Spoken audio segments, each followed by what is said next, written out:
काळानुरूप अवतार झाले, काळानुरूप अवतार झाले, काळानुरूप ग्रंथ लिहिले गेले, काळानुरूप अवतार. कारण जसा जसा काळ बदलला तसं महाराज सांगतात, अब साधन बदला ना होगा, अब साधन बदला ना होगा, घर घर यही गाना, घर घर यही गाना होगा, घर घर यही गाना.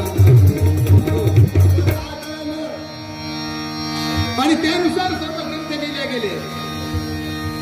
आणि म्हणून वंदनीय राष्ट्रसंताचा जो अवतार आहे तो जगातला सर्वात शेवटचा अवतार आहे. संत अवताराच्या मध्ये सर्वात शेवटचा अवतार वंदनीय राष्ट्रसंताचा आहे. याच्यानंतर संत जन्माला संताचे अवतार झाले नाही. काय गोष्ट करता महाराज, संत तर खूप आले, रोज टीव्हीवर दिसतात, काही टीव्हीवर दिसून राहिले, आता जेलातही चमकून राहिले. महाराज म्हणतात संतो की तपस्या संतो के जाने के बाद. स्वामीजी गेले पण उत्साह सुरू आहे, स्वामीजी गेले पण विचार